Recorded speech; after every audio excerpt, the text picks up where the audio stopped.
Shalom, selamat pagi, selamat hari Minggu. Kembali lagi kita beribadah di rumah. Sebagaimana masih dalam tetap prosedur daripada pemerintah untuk mengurangi pandemi virus COVID ataupun memutus mata rantai virus COVID-19. Ya, shalom saudara terkasih. Bagaimana kabarnya? Saya harap kita senantiasa dalam keadaan sehat dan senantiasa diberkati di dalam nama Yesus. Ya, sebagai renungan buat kita hari ini, saya buat di sini judulnya itu menghadapi akhir zaman. Nah, minggu kemarin saya mendapat sebuah artikel di sebuah grup WA dan juga ada seorang jemaat yang membagikan sebuah postingan video seorang hamba Tuhan yang membahas tentang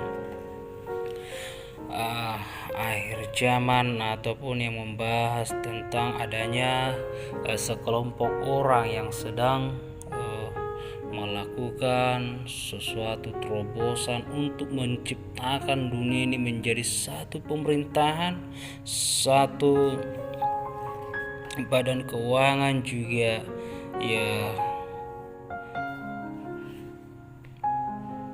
juga di situ dikatakan bahwa segala sesuatunya akan diatur oleh mereka sesuai dengan perkembangan zaman saat ini, juga teknologi masa kini. Kita bisa melihat saudara terkasih, segala sesuatu adalah berbentuk digital. Jadi ada beberapa orang yang mengatakan bahwa ini adalah budaya yang akan dibuat untuk menanamkan chip, yang mana kita tahu chip itu berupa angka-angka yang ditanam di tubuh manusia, terutama di tangan dan di dahi.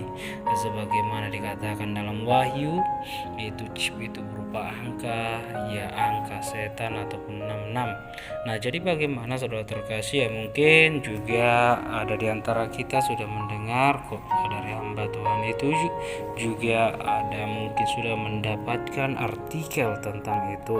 Jadi saya harap bagi kita semua umat-umat yang dikasihi Tuhan Yesus, ya akhir zaman memang kita tidak tahu kapan terjadi ataupun sebagaimana di dalam Alkitab dikatakan bahwa akhir zaman itu di situ dikatakan bahwa dunia akan berlalu ataupun juga di mana orang-orang percaya akan terangkat ke surga, yaitu pun rapture.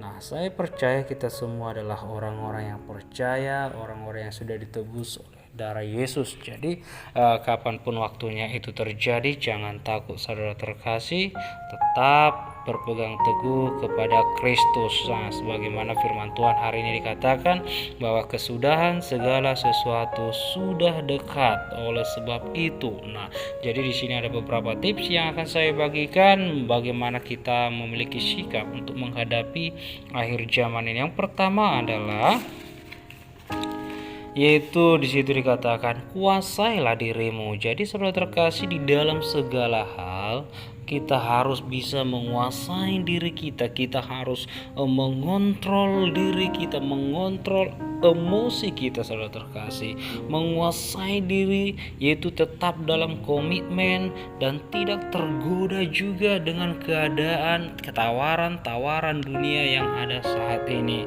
yaitu komitmen kita, yaitu bahwa kita sudah ditebus oleh darah Yesus. Hari ini kita adalah miliknya dan sampai selama-lamanya kita adalah miliknya. Jadi jangan kita tergoda tentang apapun yang ditawarkan oleh dunia agar kita berbalik dan meninggalkan kasih Kristus. Nah, sebagaimana dikatakan di dalam Amsal 4 ayat 23 dikatakan, jagalah hatimu dalam setiap kewaspadaan karena dari situ terpancar kehidupan. Jadi kita anak-anak Tuhan terus jaga hati kita dengan menyerahkan hati kita, yaitu tetap melihat kepada kasih Kristus. Nah, agar apa saudara terkasih? Karena dari sanalah terpancar kehidupan, yaitu kita bisa tetap mengontrol emosi, tidak terlalu gampang untuk mengambil tindakan. Sebagaimana dikatakan di dalam Lukas 6:45, saudara terkasih, bahwa orang yang baik akan mengeluarkan yang baik dari perbendaharaan hatinya. Itu tadi yang dikatakan, jagalah hatimu. Jadi ketika hati kita dipenuhi oleh kebaikan, dipenuhi oleh kasih Kristus, maka yang keluar juga adalah kasih Kristus. Jadi tindakan kita akan berupa bagaimana menceritakan kasih Kristus kepada dunia ini. Hal yang kedua yaitu jadilah tenang. Kenapa kita harus tenang? Karena hati yang tenang itu menyegarkan tubuh. Amsal 14 ayat 30. Setiap orang yang memiliki hati yang tenang, dia tidak akan pernah gegabah di dalam mengambil tindakan. Dia berpikir dulu agar tidak salah dalam mengambil tindakan. Jadi setiap kita anak-anak Tuhan harus tetap tenang dalam kondisi apapun. Mungkin saudara terkasih, di depan mata kita musuh mulai mendekat, seperti Saul yang menjadi takut ketika dia melihat musuh mulai dekat, sehingga dia melakukan yang bukan bagiannya, dan oleh karena kesalahannya itu maka kerajaan itu tidak diteruskan kepada keturunannya.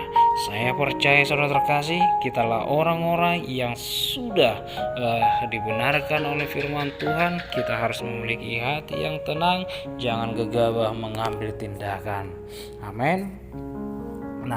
Juga dikatakan saudara terkasih, orang yang tidak tenang itu adalah orang yang mendua hati, seperti dikatakan dalam Yakobus 1 ayat 8. Jadi orang yang tidak tenang adalah orang yang penuh dengan keraguan-raguan, orang yang penuh dengan rasa khawatir, orang yang penuh dengan ketakutan. Tapi saya percaya bahwa roh yang ada dalam diri kita bukanlah roh yang ketakutan, tetapi roh yang berasal daripada Bapa, itu roh yang penuh dengan keberanian. Amin. Juga saudara terkasih, bagaimana cara kita agar kita terus menjadi tenang? Di sini firman Tuhan kita belajar dari Daud. Di sana Mazmur Daud mengatakan saudara terkasih, agar kita senantiasa mendekat kepada Tuhan. Di situ dikatakan di dalam Mazmur 62 ayat 2 dikatakan, hanya dekat Allah saja aku tenang, daripadanya lah keselamatanku. Jadi lewat kebenaran firman Tuhan ini mengatakan, tetap tenanglah, mendekatlah kepada Tuhan, karena dari situlah keselamatan kita. Juga dikatakan saudara terkasih, kenapa harus mendekat kepada Tuhan? Yang pertama tadi di situ dikatakan bahwa dari Dialah keselamatan kita. Kita juga bisa melihat dari Mazmur 23, Dia adalah gembala yang baik, Dia yang menyediakan segala sesuatu apa yang kita perlukan, juga Dia yang senantiasa membawa kita ke air yang tenang, juga Dia menuntun kita ke padang rumput yang hijau. Jadi saudara terkasih, Allah kita dahsyat, Allah kita luar biasa, Allah kita yang penuh kasih, dan Dia juga sanggup menenangkan badai dan membuat kita nyaman. Dari mana kita tahu? Di dalam Markus 4 ayat 39, di mana di sana ketika Yesus bersama-sama dengan muridnya di dalam sebuah perahu, angin badai datang. Murid-muridnya sudah panik, tetapi Yesus berkata, diam dan tenang, maka badai pun tenang, dan membuat seluruh murid-murid itu nyaman. Jadi Yesus yang sama ada di dalam hati saya dan saudara. Jadi jangan pernah takut, tetap tenang apapun yang terjadi. Mungkin pandemi virus corona saudara terkasih sudah ada di sekitar kita, mungkin juga beberapa meter dari rumah kita. Saudara, saya katakan tetap tenang, bahwa perlindungannya senantiasa hadir bagi setiap orang-orang yang mengasihi Dia dan yang tetap percaya kepada Dia. Di dalam hati yang tenang, ketika kita tenang juga, kita juga bisa berdoa. Artinya apa saudara terkasih? Ketika kita memiliki hati yang tenang, saat kita berdoa, kita fokus kepada Kristus. Karena apa? Karena dari Dialah sumber keselamatan kita. Dan doa adalah sebuah alat bagi orang-orang percaya untuk menyampaikan segala isi hatinya kepada Bapa yang di sorga.